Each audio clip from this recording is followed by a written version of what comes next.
All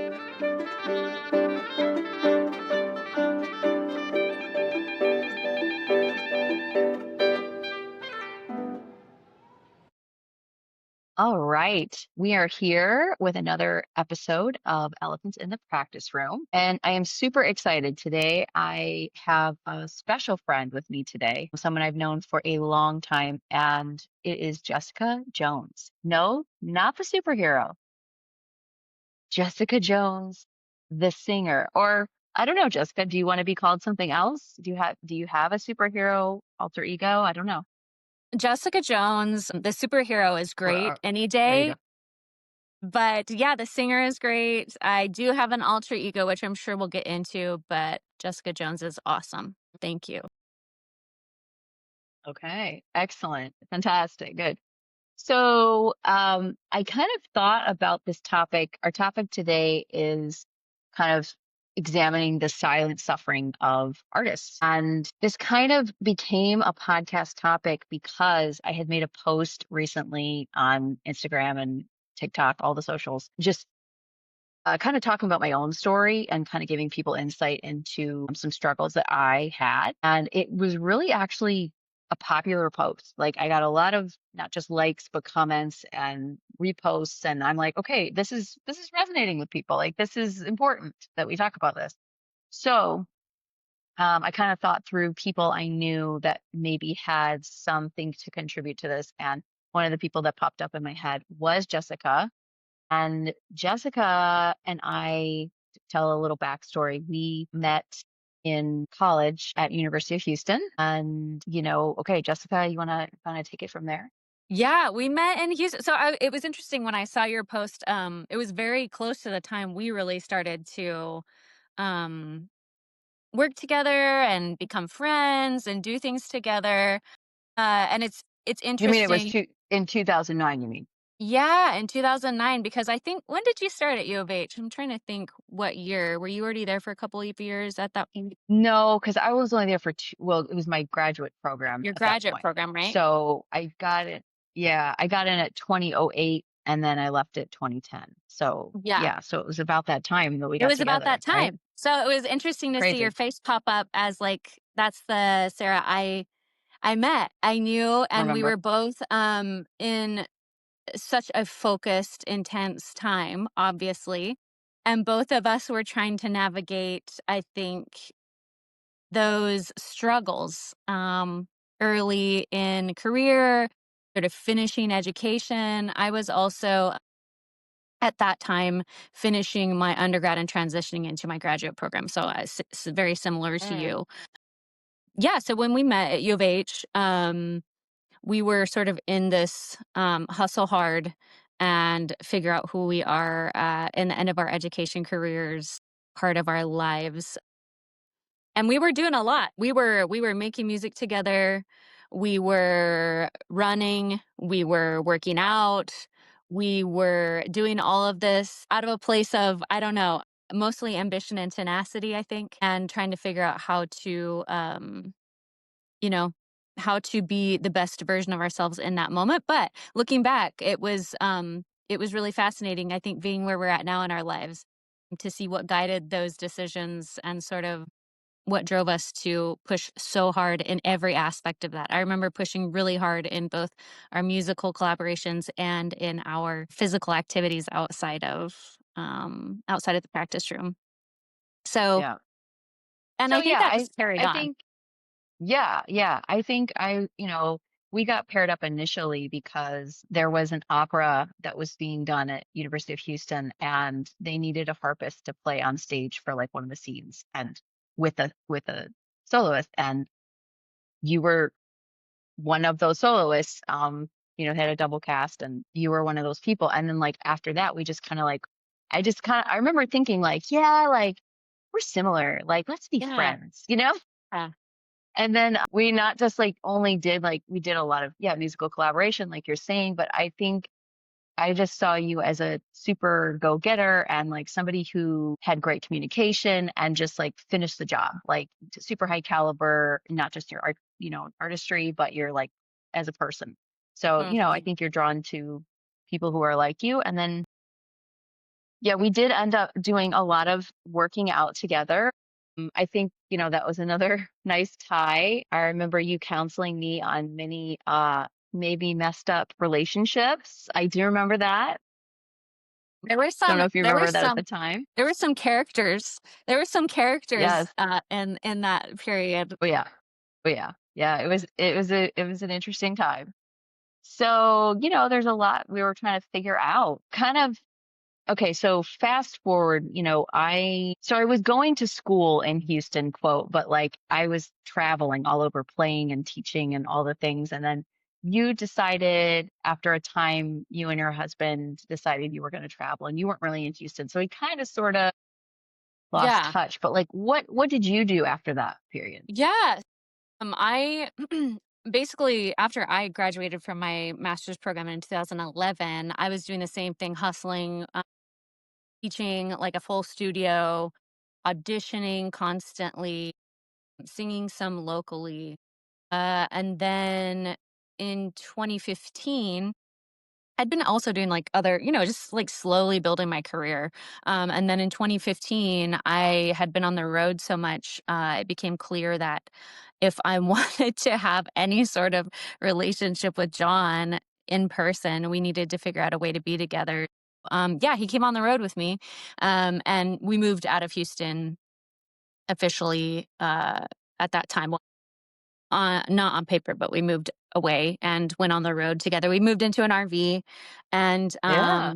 renovated it and, lived on the road from 2015 to 2020. So I think I saw you here and there over the years, and we'd, like, Yeah. ping each Yeah. other when I was in Connected. San Antonio or Houston. But yeah, it was Mhm.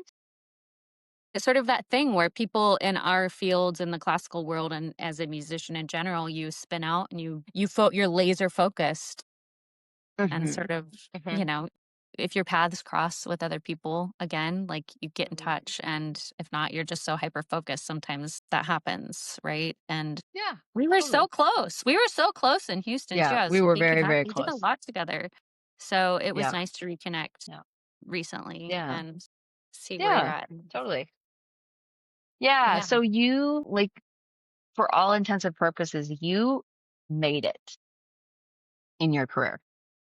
You did. Yeah, girl, I did. It went well. Like, I did get some footing finally and had a pretty full schedule, got management, was getting contracts with very good companies. Like, I had contracts with companies like Santa Fe Opera and the Metropolitan Opera and some A&B houses. So it was like that thing where Big deal.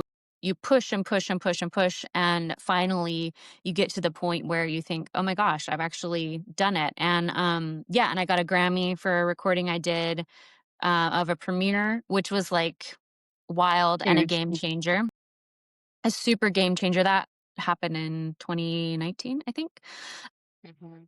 So going into the pandemic was sort of like this place of, wow, I've achieved so much more than I ever thought I would achieve. And I've made it to this sort of spoke or place rung in my career that I just didn't know if I'd ever find. And, that definitely came with a lot of trappings and it definitely came with a lot of struggle, as all of us do. And as you allude to in sort of the topic we're going into today. But yeah, for all intents and purposes, I was doing it. I was like having a career, which is I'm super proud of myself for. If you take away Yeah. if you just look at it, it's like, wow, I did that. And it was sort of just shocking in a way after pushing so hard and then like looking down and saying, "Oh, well, all right.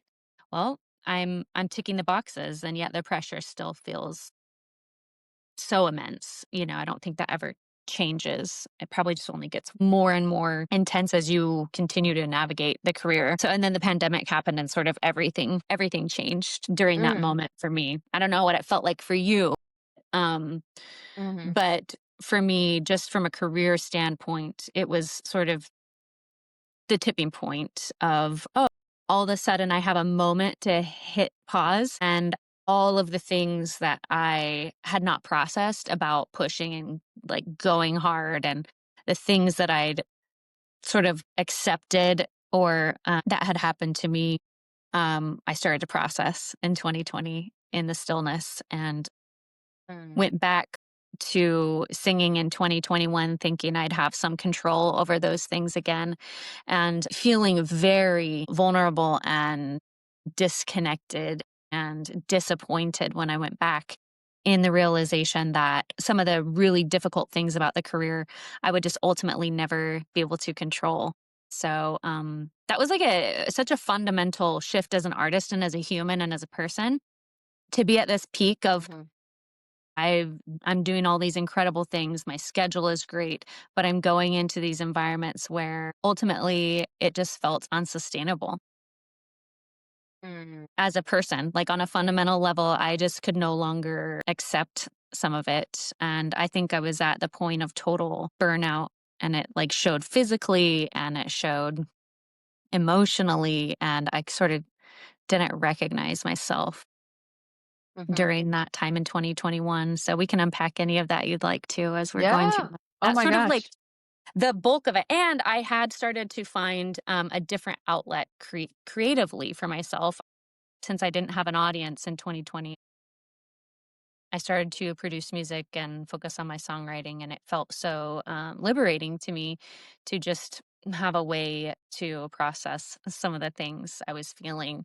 Um, and have a way to sing that didn't feel so intense, for lack of a better word. Yeah, Good for you. Yeah. Wow. thanks. There's a lot. There is a lot there. Yeah. So, if you don't mind, what did you do to get management? Did you win competitions? Did you like just know the right people? Like what does that process look like? I'd started gathering agencies and rosters in my mind that I thought could be a good fit. And I had a couple. And I went to New York to do a huge round of auditions. And I'd gotten in touch with one roster that would hear me. And so I set up an audition, sang for one of the managers, and she ended up being the second person on that agency that I'd sung for, because I'd crashed an audition in New York where one of the people in the room happened to be the other agent. And she heard me sing and really liked me and came out and said, "Hey, I think you're great." It was like I had maybe 2 minutes in that audition. I sang the shortest thing I had. And she said, "I think you should be branching out into other things, like maybe TV or doing other things." And I said, "Well, I'm actually singing for you guys, for you tomorrow, for your other agent." And so it just was one of those things in life where the stars aligned, and I happened to get with the person that Mhm. was really the decision maker, and sang twice for them, and they booked me and they got me on the roster. And then I ended up switching agencies. Like, kind of once you get Mhm. managed, I had another person that had been interested in me, and we seemed to be more aligned in the long run on sort of what I really did best, which I think is a difficult thing to figure out for yourself and both for your managers. So at the end of the day, I had two different representatives pretty quickly back to back. And the one I was with, I really loved actually. We didn't even really get much of a chance to work together, because then I left. I left the career. Wow. But they'd done really good things for me and knew me for a lot of years, since even before I got management. But I think once I started getting contracts, it's like the chicken or the egg thing. Once you start getting bigger Yeah. companies on on your resume, and you start getting consistent work, then it's like all of a sudden, oh, or if you already have management, then other people, I feel like there's less risk for them. In an inherently Mhm. risky world, which I think is a big issue for everybody in as an artist and as a musician, is that whole dynamic. How do I get to the Mhm. point where people don't feel like it's a risk to hire me? Not just because I'm good, but because, oh, other people have hired you and you have enough of these other things on your resume that I don't have to do any Yeah. more work than I need to for you, which is tough, Mhm. I think, Mhm. which is tough for all of us to figure out. Yeah. Yeah. So you sort of said that in 20 so wait, sorry. First, the second manager, you were more aligned and you were doing more of what you were best at. What is that thing that I you think figured that, out that you're best at? yeah, I think that it wasn't even as matter of the types of music, but I didn't want to go into TV, turns out. I didn't want to pursue those other things. I had been so hyper focused on building a career in opera that that's what I wanted to do. Like, I'd have to learn a whole nother skill set to pursue those other careers. Mm, It would take a lot of effort, and I was, like, at max capacity building the operatic career. Also, one of the managers who I had previously, who I really liked, really wanted me to sing in a way that I felt wasn't my voice. She mm, kept she kept pushing me to sing a little differently, and a manager shouldn't really be trying to make your voice something it's not. They should be focused mm. on getting you in the door, doing things that you're already great and excelling at. So I think it was just very clear at the end of the day that I needed someone who saw me and saw my strengths, not just what I wasn't, right? Not just, oh Yeah. well, you have great potential, you're this, you're that, but I really wish your voice did this. If you really wish my voice did this, then we shouldn't be working together. Like, if you don't see me and appreciate me for what my voice is and what my career is, we've got nowhere to go together. There's no way you will Wow. promote me if you don't believe in my sound as is today, right now. So that was another big issue for me is I love when someone will push you and, sort of help you and be honest with you. I think that's important too and candid with you, but to be something I'm not is just Yeah. wild and in a world that's already so competitive. So when I made that change, that was some of the other like influence that came into that decision. And not only that, but the manager that I ended up switching to had seen me in more auditions in person just because he'd been around his roster at these auditions more than my actual managers had heard me. So Wow. it was like, it seems that we already have more of a relationship. You understand my voice today for what it is and sort of what I'm good at. And I think we're a better fit long term. Wow. But for you to say, to look at the first management company and to really like kind of say, no, I'm good as I am. I'm enough right now. That's a big deal. Like a lot of people wouldn't, whether they're an artist or not, would not they would try to fit into that box and try to mold and please. And I think that's one thing, those for musicians specifically, that's something that's really hard to change because we've sort of been brought up, especially in the classical training, in this like, you do what your teacher tells you, you do things in, black and white ways, and it is what it is, right? It's not like you have a lot of room to push back or even just sort of think outside the box, right? So I think, where do you think that skill set of yours came from, and where did that get strengthened in you? I know that's kind of a hard question, No, maybe. no, that's it. No, that definitely hits a nerve, right? I think it's so difficult in such a competitive world, in such a world that strives for perfection, in such a world of scarcity to be able to say, no to opportunities or no to people when it isn't right. I think that, to be really honest with you, I was just fortunate that I had someone else interested. I think that Mm, you're giving me way too much credit. I think that I felt those things internally, but I'd still tried to like go put reels together, go put my sizzle thing, go. I tried to be the thing they wanted me to be. mhm. And it was just really hard to go into auditions and then hear the feedback of, well, I wish you were just doing this with your voice. And I didn't know how to say no. I just knew that I couldn't do that, So how do I navigate it? Well, lucky me, I had another person that said, I like your voice where it's at. I want you to come join this roster. I think I can do these things for you. And we were more aligned. So it was more that I was just fortunate to have a person come in and say that versus me saying, no, thank you. I wish I could take that credit. But I think it was just a lot of circumstance, frankly, that I was lucky, and then I could say, "Yeah, you know what?" And it was an ugly move, I'm not gonna lie. It was ugly Mhm. because the person that had been hearing me and wanted me to sing a little differently really, um, felt that, like, that I was, like, it was like a personal issue with them, and they had taken so much time with me, and it became Right. one of those things, like, when really it wasn't about that. It was just like, I just don't think you're the right fit for my career, and sort of Yeah, yeah. my goals. I'd gotten the management. It was just like, okay, I got my foot in the door, and I was hoping that we'd be on the same page, but the person that I thought was going to manage me really wasn't the person that was going to manage me. It was another person, and they were great, I think, for the people that they liked, but I don't think she actually liked my voice. So when someone doesn't Yeah. like your voice and you're already struggling with the constant feedback of you're not enough and your voice isn't good enough and this wasn't good enough and you need to look this way and you need to sound this way, when the people that are managing you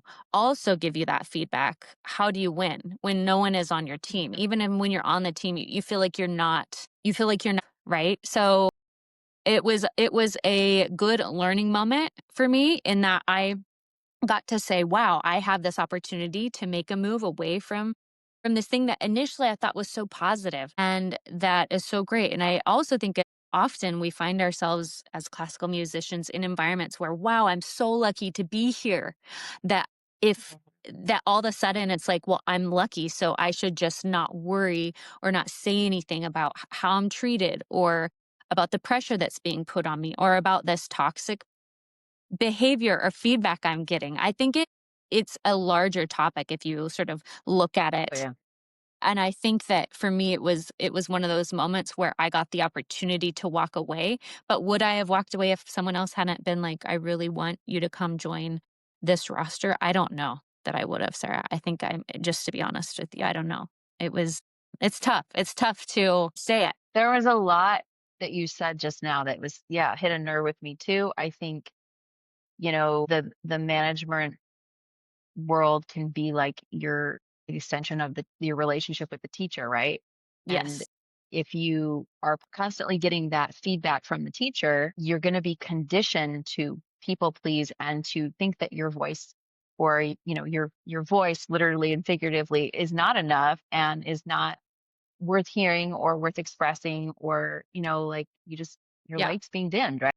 Yep. um but there's also, I mean, you do need to take some credit because those feelings were burning inside you. And thankfully, there was someone else waiting to show you that, hey, there's a better way forward and we believe in you. I mean, yeah, you're right. A lot of musicians don't have that support system and they don't have, whether it's from their teacher or their, just fellow colleagues, their management, whatever it is, they don't have that support. And so often it's isolating, right? And just good on you. So what about 2019? When did you switch managers? So let's see. I must have switched managers in 2018 or 2019. Okay. So really, I see why the first manager wanted Jessica to be on TV. She's beautiful. Beautiful. She's like a movie star. Beautiful. you're And so she sweet. could have made it on TV. So, but this is again a projection of what other people think of you and what you should be doing and what is best for you, right? Not your like authentic voice of what you want to be doing or what makes you happy or any of that. Okay, moving forward. Next management. Let's hear. Yes, exactly. So I switched, and it was great because then they got to sort of negotiate new contracts and put me up for gigs that I felt were really just like opera centric. There was no distraction. There was focus, right? There was focus in what we were pursuing, and all of the contracts that we had together. Pretty much because it takes some time, right? When there's overlap, a lot of the contracts I ended my career on were still with my old management, and a lot of the contracts I was going into through 2020, 2021, 2022, I bailed on. So my poor manager that believed in me, not really. He's a wonderful friend still, very supportive person, which is great to have ended the relationship and there be no real bad blood. Um, that says a lot too, right? Yeah. But they didn't really get to see through much of the vision that happened because Mm. basically the person I was in 2019 turned to sort of the opposite. I totally turned over what I was, who I was as a human. going into 2021 after 2020. It was like an awakening. It was like an undoing. There was no going back. So this new management did their best to navigate that with me and navigate me and help me navigate what I was feeling and going through when I until I ultimately came to this decision to stop. But yeah, they didn't push me to go into TV. They didn't push me into doing gigs that didn't make sense for me.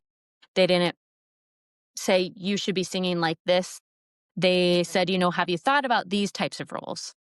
For Mm-hmm. example, maybe there were things that I hadn't been doing, or have you looked at this repertoire? Let's try this on. But it wasn't like you should change fundamentally what you're doing with your career and Hmm. your voice, Hmm. which felt really nice. And actually, I really think it was just psychologically very important for me to have that safety. Sure. And as you said, if you've lived in an environment where either your teacher or your coaches or anyone has basically said you're not enough or you're not doing the right things and you are trying to please people, that having a place where you feel like, okay, there's some fertile soil here where I can get my footing, where someone sees and hears and understands my voice or my instrument and understands my goals where I'm at right now, maybe through the next 5 years, and can potentially help move forward, right? Even if their managers aren't getting you all the things you want, because no one's managers do, Hmm.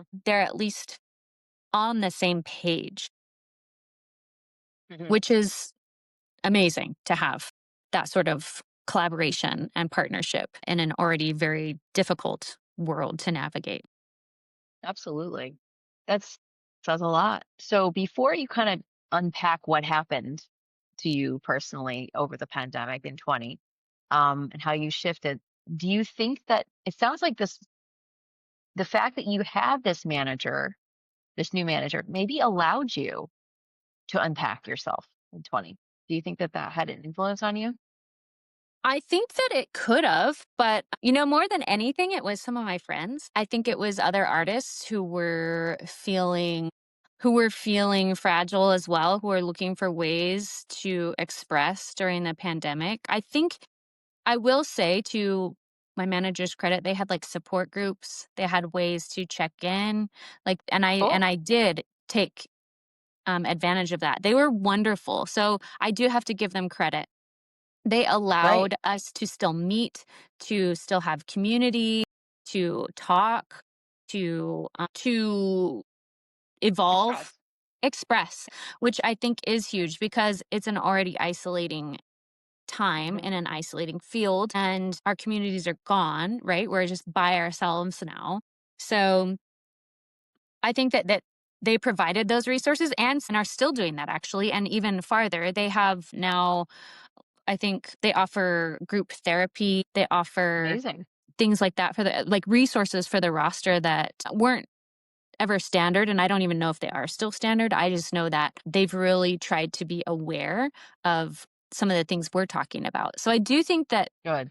Good. it was unique in that Hmm. I didn't feel like they were saying, you have to be doing this, you have to be working, you have to, you know, it was, where's everyone at?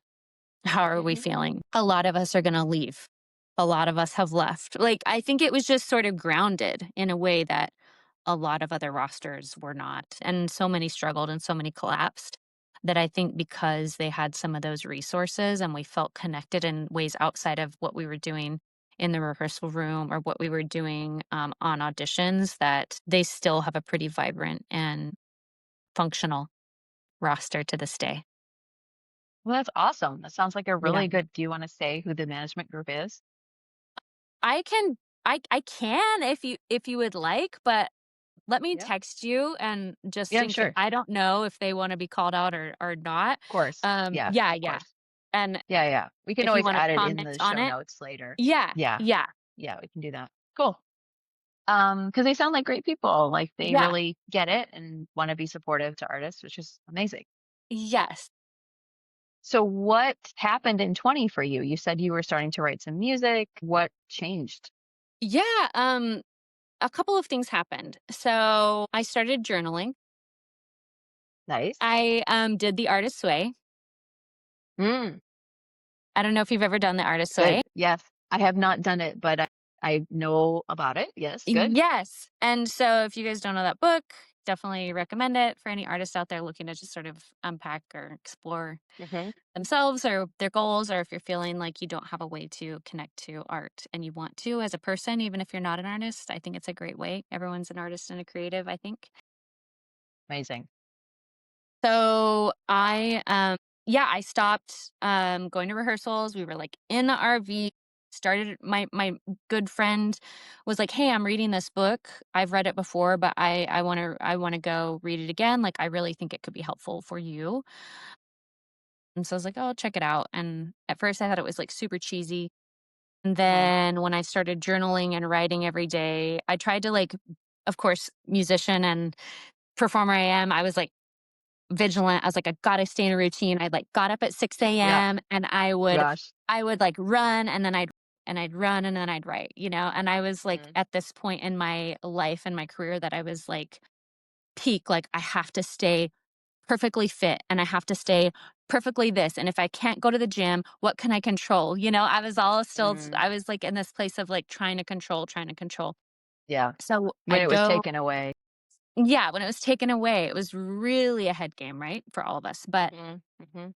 so I started writing. And I think through that process, it was like all of a sudden, all of the anxiety I was feeling and all of the stress and all of the pressure for perfection, um, I realized was not healthy at the end of the day. I felt myself breathing out in a different way that I hadn't felt. We left and drove up. We drove slowly from Miami to Idaho eventually after things in the spring or, probably April, May, June. And July, I think July, we ended up in Idaho. And over those 4 months, as I was doing the artist's way and reflecting and having no work and my commute feeling isolated from my community, I had my laptop in the RV and had no desire to sing classically. It was like too much. It was too sad for me. So John was like, "Hey," John's my husband, he is like, "Hey, there's a garage band, on your laptop." And I was like, "What's that?"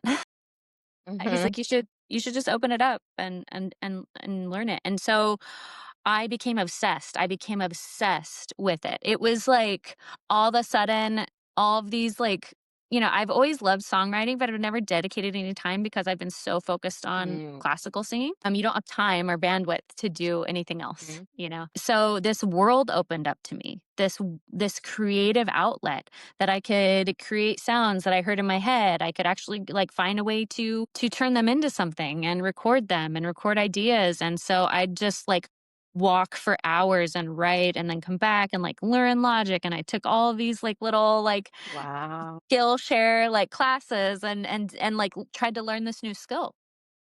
That's amazing. And and by the time we were supposed to be leaving the fall of 2020 to go back on the road to more gigs, which all got canceled, by the way, still, obviously. Yeah. Yeah.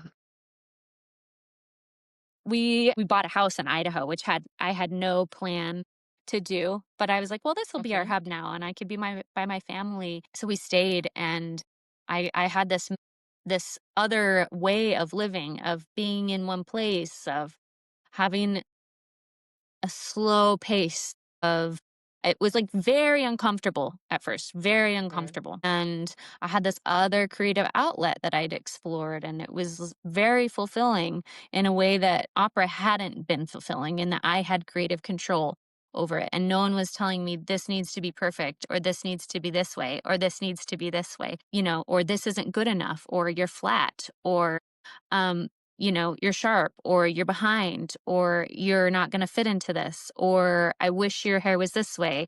It's just like there was no one telling me. I had the control, and, that felt really good. So, when I went back on the road in 2021, I'd realized, you know what? A lot of the people in the room usually make me feel inferior. I'm a team player, I'm a people pleaser when I'm in the Hmm. rehearsal room.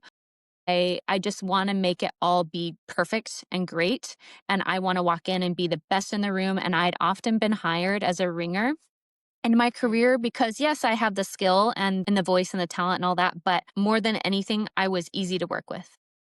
Mhm. That would usually land me gigs. I can learn music quickly, and I'm easy to work with. Mhm. So those were 2 of the factors that often came into me getting big opportunities. And so because of that fragility, it wasn't like, "You're the best, we're hiring you." It was like, "You're good, but we're hiring you because we know you're not gonna make any fuss, and we know that Mhm. you can learn this proficiently and quickly, and we don't have to deal with trying to teach someone, and you're gonna save the day." So I had all of this, like, Wow. baggage with So that. you So saying when are you saying you're not a diva? I am the opposite, and in fact, I remember in one of my very earliest programs, summer programs I went to, Mhm. they said there was a pretty notorious and infamous coach that was there that was no good, in my opinion, as far as how he treats people, not just whatever. They told me during that program I needed to be more of a diva, that, Oh, like, I wouldn't they be taken did? seriously. Yeah, I wouldn't be taken seriously. They gave me the highest award that summer. They gave me this, like, amazing, like, "Here, you have the best potential, like, you're great." But then they would also say things like, "Well, you need to be more of a diva, and you'll be lucky if you make it as a regional singer at best." Awful. So Awful. there was, like, and that was, like, that was in probably 2012, 2013. Mm. And so I really thought in my mind, "Well, okay, I'll be lucky if I make it to to anything, to be able to do anything." So I think you're in this constant place of fear, right? And those are some of the things I'd started to acknowledge and realize in the stillness I had in the pandemic. So when I went back to singing, which I had some pretty good opportunities lined up going right back into 2021. I thought, well, I'm not going to let anyone treat me like that again. I'm not going to allow myself to be that person. And of course, You had an awareness. I had an awareness all of a sudden and an acknowledgement of, like, some of these behaviors I'm encountering are inappropriate and Unhealthy. unhealthy and abusive, really, and then I went Mhm. back into the rooms and I felt all of those things probably at the worst I've ever felt them in Yeah. back-to-back gigs. And I Yeah. was in total, like, sort of, I don't even I would say I've been the closest to, like, a mental health breakdown I've ever been in my life. I didn't recognize myself. I couldn't eat anything. I Mm. was, like, taking beta blockers, which I'd never needed in my whole career. I've always had nerves, but I, like, couldn't go on stage.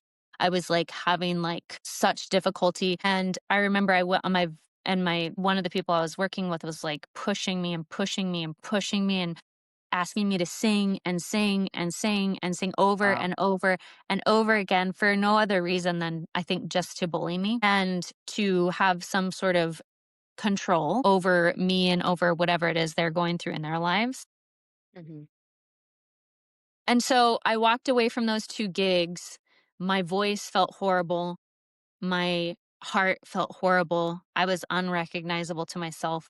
As far as, like, who I've always thought of myself as being, like, strong, positive, capable, able to handle most anything, Mhm. outwardly. It was like all of that was gone. I hadn't it was very much like, I guess, the body keeps the score type stuff. It was like, Yeah. Yeah. and, I went to I was in my very last gig in this hotel room by myself, just, like, in utter distress. Like, I could Mm. tell. I was like, "This is the last gig I'm ever going on." Like, Wow. "This is not who I can be the rest of my career, and this Mm. is not how I'm gonna be able to function as a person. Like, I can't be this. Like, this is not it." So, went, had a horrible gig, felt horribly about my singing, got through it, and quit. And, like, end of 2020, probably November, December, called my manager, had the conversations with my family and with John. Very supportive. They were all very supportive, Mm. but I said, like, "I don't recognize myself. I don't know who I am. This isn't fulfilling anymore." And I think, it was just, like, sort of the snowball that had started. I Mhm. think that before 2020, I would have been able to sort of accept or gut like all the things that were thrown at me in those rooms. Like I think I would have still just gotten through those gigs and felt not great and had anxiety, but I don't think I would have quit because I would have felt like the momentum, right? Could never Yeah. stop. And the irony of quitting when I had the best gigs lined up and when I had Mhm. like, quote, Yeah.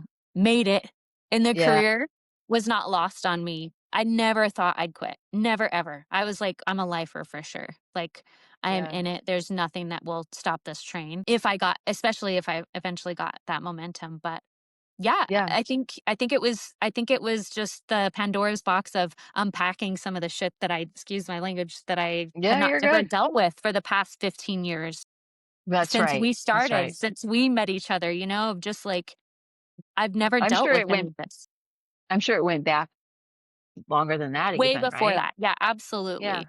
It goes Yeah. back to, I think, all of us in our teenage years. It goes back to Mhm. how we feel we value ourselves as singers and as musicians, and sort of undoing that identity. So yeah, Mhm. I was probably the thinnest and most exhausted I had ever been. I think was 25 to 30 pounds lighter than I am right now today. I was Mhm. in an total I was like a husk of a human, of myself, and luckily I recognized, like, all right, time to tap out. There's Mm. other ways you can find to explore. Let yourself heal, let your body heal, let your voice heal, let your emotional self heal. Try to Mm. find a way to identify outside of your singing career. Don't let anyone else put your value on you. You have to figure out how to value yourself outside of your success.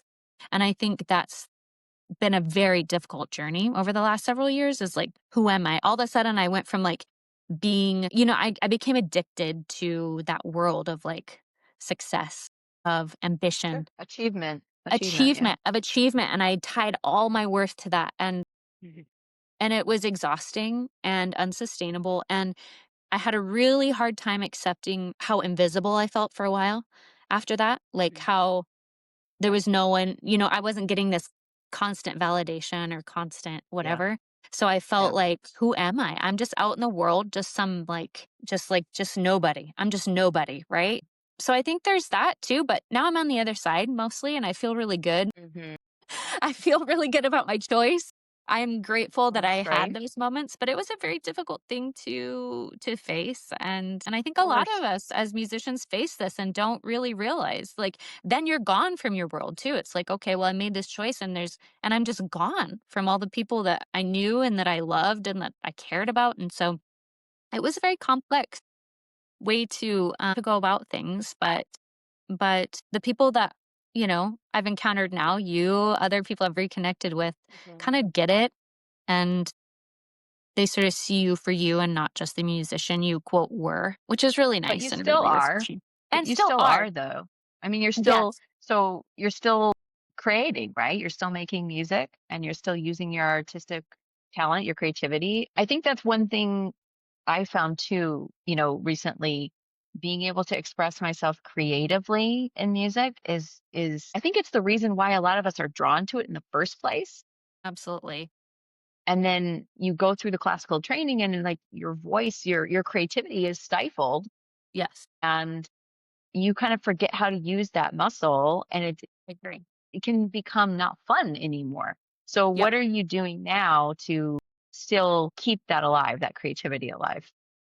Yeah, so I still carve out as much time as I can to write music, to produce music. I still teach a little bit, which actually I find very fulfilling. If I want to do it, great. If I don't, great. And I try to find ways to support other women specifically, is kind of my thing in the arts, but other musicians. I really feel that that's important, is to find ways to support other artists and find other creative outlets besides just one hardcore thing, right? So Hmm. whether it be gardening or making jewelry or finding other ways to disperse this creativity, this thing that I think like you said, we all feel. which is hard to figure out and navigate. When you've done something to the level we've done, it is almost impossible to recreate that feeling. You can't explain it to anyone. So you have to find a way to say, okay, what is this that I'm feeling? Is there a way that I can channel this into art and it feel good and healthy and sustainable? And what is it that I'm trying to discover about myself that I feel or process for myself that I feel so compelled to create? And so that's where I come at it Mhm. now, is like, early in my life, it was ambition, it was like achievement. And now ambition has taken a back seat, and it's about, what am I trying to understand about myself through music? What is it that I'm Mm. trying to express that I can't do in other ways? And I still feel that writing, creating music is my best tool to grow as a person and to find a way to unpack some of the things that I can't otherwise do. And it's very important for me to still continue down that path. I still identify myself as like, I'm a singer, like I want to use my Mhm. voice. But now I use my voice just in the ways that feel right, not in the ways that I feel I should. Huge. That's awesome. Wow. So it's still part of your life, which is super Absolutely. cool Yeah, I'm because I sitting in think my little music studio right now. I converted amazing.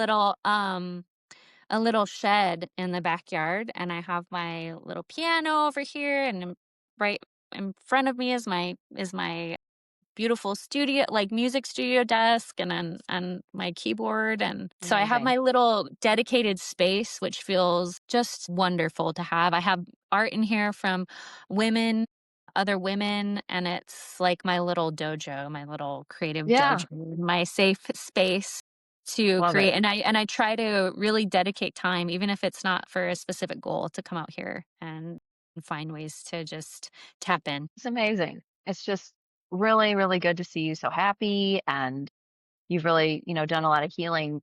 Have you, I'm assuming you've worked with a therapist throughout all this. No, I have not, You have not?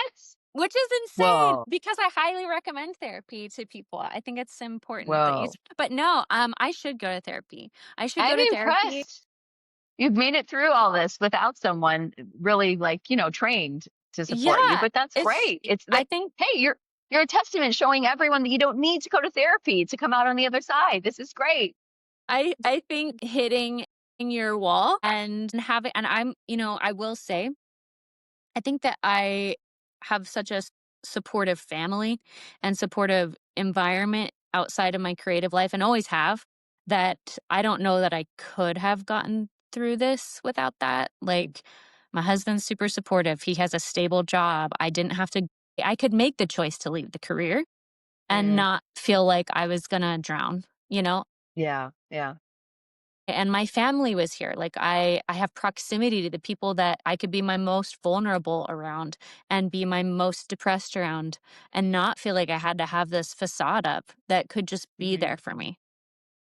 Yep. That were there for me and saw me through it, through the hard times, which Amazing. I understand is not everyone's circumstances. And for me, that was really important. And I think that you have to find that for yourself. If you don't have that as a musician, you have to find a way. Okay, is it a therapist? Is it a Right. support network, like a support group? Is it, you have to find those anchors that can see you, that see you. You're Right. not just alone. And Yeah. even when I had that support, I felt sometimes very alone. So I think therapy is important for a lot of people. For me, I think also having that tool of writing, of journaling, Mm, and mm, truly right. getting my thoughts out was also crucial, and facing them for the first time. And Mhm. I still use that. I try to journal. Not as much. I'm a mom now, so I have a daughter too. Mm. She's been like a wonderful creative endeavor as well. Having a way That's to tap in is important. I was just gonna say that's huge too, because I even remember you said earlier, you said you were hyper focused in, making it and, being the best musician, your career. And I remember asking you if you were ever gonna have kids and you were like, no, no, no, like that's not for me. Like, no, never. And then we reconnected a little while ago and you're like, yeah, I'm having a baby. I'm like, whoa, okay, what's happened here? So yeah, kind of talk to us about that shift a little Yeah. bit. I mean, whoa, what a revelation. Yeah, I didn't ever want children. Both husband and I were on the same page there, just like Mhm. not something I was interested in life. Um in 2021, no, 2022 in the spring, I went to visit a friend who had a 2-year-old. Mhm. And so this was like what, 4 months, 5 months after I'd quit the career, walked away. I was like processing, okay. So I went to visit her and meet her 2-year-old with another friend. I thought it was going to be a really brutal weekend for me. Just being in that Okay. environment. I was like, this Yeah, is that's gonna be funny. hard. Like the Yeah. children aren't my thing. Uh-huh. I'm going to struggle. This is going to be rough. Uh-huh. Well, I went and it was intense, but it was also, I was like, this is incredible. Like, this little creature is amazing. I don't know why it hit me so hard, but I was like, uh-oh. I went home and I was like, hey, John, I was like, I think I have to tell my spouse about this, about these feelings. I was like, I don't think I can keep these inside. I don't think that's Wow. fair. And so I was like, hey, I had this incredible experience. Like, I think maybe that's something I'm Mm, want. Like, I'm open mm, to. And he was like, wow. And we took some months and he came, mhm. he was like, I'd sort of had thoughts on and off. I remember even having a conversation when I was about to turn 30 with John and saying, last shot, you sure you don't want to have kids? Because I'm not having kids after 30. And we were both like, no. But yeah, we made the choice and we decided to pursue kids. And I have a daughter named Maxine and she's Wow. wonderful. And that was a Wow. whole journey in and of itself. Mm, Things I didn't know about myself, right? Things right. that were unexpected and things that I don't know that I ever would have made that choice again if I would have stayed in the career, which makes me kind of like people have always said, well, you'll change your mind, or if you don't want kids, people always Yes. say, oh, you'll change your mind, or oh, Yeah. well, is it Yeah. because you're having a career that you don't want children? Like, you don't have to choose one or the other. And it's Mhm. interesting looking back. I'm like, I never felt A, I don't think I would have changed my mind if I stayed in the career. B, Sure. I don't think that that has to be true, right? Like, this is just the Mhm. way my life unfolded and Mhm. the experiences that I had that revealed something about myself that I didn't understand previously. And maybe there was stuff going on that I didn't feel that I was worth enough or had enough capacity to be a mother. All those things. Who knows? Mhm. There's probably a lot that could be therapized and Mhm. talked Yeah. out there. Right. But it's an amazing experience for me. I'm grateful that I came to that place and she's great and she's a great kid and she's just over a year, so it's been a lot of fun. Yeah, it's Oh been an my amazing gosh. That's experience. great. Well, Yeah. good. I'm glad that you got to sounds like you created the space for yourself to Yes. explore something different. And that is something that we don't always get to do, not just as musicians, but people living in this day and age. We just go, go, go. And, Yes. it's all about how much can you do. And every minute of the day is filled. And I think that kind of hits a bigger topic of slowing down and being, that you kind of mentioned earlier, and just being present and kind of letting, usually when you let yourself be in that uncomfortable moment, that's when the light bulbs happen, and that's super cool that it happened for you there. And yeah, Um, I say, but sounds like you've had a lot of that happen in your life, Sarah. I've been talking a but yeah. lot about myself in this hour.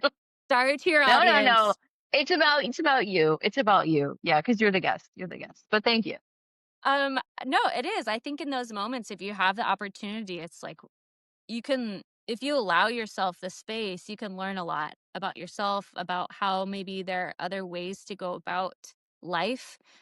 We can feel trapped, and it really is a matter of just saying, okay, what choices would make more sense for where I'm at and what I'm feeling. It's really hard to take that time though. It can Yeah. be very difficult to face some of that stuff down and to look it in the eye and say, do you have a place in my life, or are you just here now and I feel like you're on my back and I can't get rid of you, right? There is a lot Yeah. about ourselves and a lot of different aspects of ourselves that we can let go of or keep depending. Mm. And I think change in life is super important. And having a rich life and a full life often means you're making lots of changes and having lots of different types of experiences. And I think that is true for me is I didn't think a slower paced life, one with in a neighborhood in Idaho with a kid, would ever be something that would seem fulfilling or sounded interesting to me. But right now in my life, now I can't imagine not having this chapter, right? So, and who knows Yeah. what's to come. I think I've learned that Right. about every 5 years of my life, I like Mm. have this desire to explore or have some offshoot or change or engage in something different. And so now I try to just like say, why? Like, what's going on? What can I do then Yeah. to go in that direction? Um, and Yeah, I think explore. it's really important though, I think often we have these feelings and we kind of think things and then we just sort of dismiss them. Like it's important to be able to sit in the feeling and to be really honest about how you're feeling about something and like you're saying ask the why and kind of give yourself time to process it and not be in a hurry to figure out what's next. That's often when the best changes occur and not just keep doing because like you said because this is the path I've chosen and this is what I'm best at and or this is what I should do like you said it doesn't need to be the end all be all there's many different paths and you're an awesome testament to that and a testament to healing and coming through on the other side. I think it's fantastic and you're still thriving as an artist really, so that's super cool. I think it's Yeah, also important sorry to cut you off, just real important, though, that you've shown us that being okay in yourself is important for your artistry, because if you wouldn't have taken the time to heal, then, like you said, your last gig, I mean, sorry, but you said it, like, it was crappy, right? It wasn't maybe your best quality and because you weren't in a good place yourself. absolutely. And I think that one of the most difficult things I would encounter and I'd be afraid of, or one of my fears as a classical musician, was becoming the jaded person in the room, Mm, becoming the person that like stopped growth. And in that last gig, I thought to myself, how am I going to progress from this? I have no foundation under me. How am I going to I don't wanna just get through each gig, and that's what was happening. I was like, "I'm just getting through I'm surviving, and I don't wanna just survive. I wanna go into each gig and think, I'm here to make art. I'm here to get on stage and be compelled to sing this beautiful music, and I wanna do it in an honest and to the best of my ability. And if I'm not in a place where I can do that to the best of my ability, and all I'm thinking about is surviving the other stuff, and how do you not become jaded? And how do you continue to develop your voice, your instrument, your craft when when you're not on solid ground? And so, mm, yeah, I mean, it was horrible. And I made mistakes in the performance, and the conductor was disappointed. And it was like the worst possible scenario for me. It was like my ultimate fears had like sort of like manifested. And mhm, again, in those moments where you don't recognize yourself, I was like, okay, I think this is the moment where you need to say, let's take a step back and mm, reevaluate life. Like, if this is your life and this is the most important thing in your life and this is your whole goal in life, then this is not happening. There's mm, no way you can go into the most high pressure gigs of your life coming up in this place and feel like you're going to set yourself and all the people that have banked on you up for success, right? It's like this whole huge pressurized thing, which I'm pretty good under pressure. So mhm. when I'm not feeling good under pressure, something is wrong. Yeah, So yeah, yeah, that's just the honest truth. I was bad. It was a bad gig. yeah, It was revelatory though. I think it was important for me to have that moment of wow. Um I don't have it under control. Things are things are out of my control right now. And I think the only way to handle it is to handle the why there, like what's going on. And I got to step back and really get but myself you're in a healthy place. but That's huge that you recognize that though, and you were willing to actually walk away. Like, how many people wouldn't walk away from that because they, just feel, oh, this is I'm never gonna get back to here again. I mean, like, think of all the other people waiting in line for this spot, and think about, oh, everyone's gonna be talking about, that weird Jessica girl and Yep, that whatever. left and like, "Oh, I heard Yeah, she broke her voice," and, "Oh, I heard yeah, that." It's like, it was a head game, I'm not gonna lie. That right. was really difficult to say, "I Be have to okay. just be okay. I have to walk away and let the vacuum be what it's gonna be, or whatever I think is gonna be there, and, I don't have control there either." And it was very, very painful, and I grieved for a long time because it's like, even though I'm making this choice, it's like it was like it was like I don't know, yeah, it was a death. It was like a death of a part of Of me. course. And so Yeah. walking away, having all of those things like you said, there's so much there, and every musician has felt that. And that's what I mean, like, I didn't want to become the person that just sticks it out just to stick it Yeah. out. I didn't want that to be what my career was rooted in, and, like, why. I didn't want that to be my why. Well, because I've gotten this far, I just keep going. And I can't give up because I can't give up. Or, oh, I can't walk away because I have this level of success that people would just kill for. You know? Mhm. I just realized, like, if that's what's going to guide my career, then I really need to take a hard look at what that Mhm. means for my life and for my I'm like, that's not a way to live for me. I just realized, like, that's not healthy. That's not healthy. And well, and I think frankly, my body was like, my Yeah. body The was like, body "You were done." finally, My body finally. I was like, know. "Shut it Yeah. down." Yeah. Eventually your body just kind of calls it out and is like, we're enough, enough. Yeah. I mean, the same thing happened to me. So I get it. I totally get it. Yeah. It sucks. It's Um, just hard. so all right. Well, thank you so much. You've been such an inspiration to so many people, I'm sure, today. Can you anything else like we didn't touch on that you want to make sure we include? I mean, of course we know in here too. Where can people hear your music? Sure, yeah. So my alter ego songwriter persona is Ivy Wild. You can see me on Spotify, all one word. And if you're interested in checking out some music, you can stream anything on any major platform there. But yeah, that's it. I just want to say thank you, Sarah. It's Amazing. been so wonderful to chat and to talk, and you are an inspiration. I love this podcast and I Well, love thank what you're you. doing with your Thank you. work, and I think it's really important. And I just want, yeah, there's nothing else besides that. Just thank you for having me. It was really it was Of course. It was a really good chat, and maybe we'll do this again because you have a lot of good insights. Thank you so much for being love that. here, and Absolutely. good. All Okay. right. Well, we'll talk with you guys. We'll talk again soon, and hope everyone out there has a great day. See you Thank soon. you.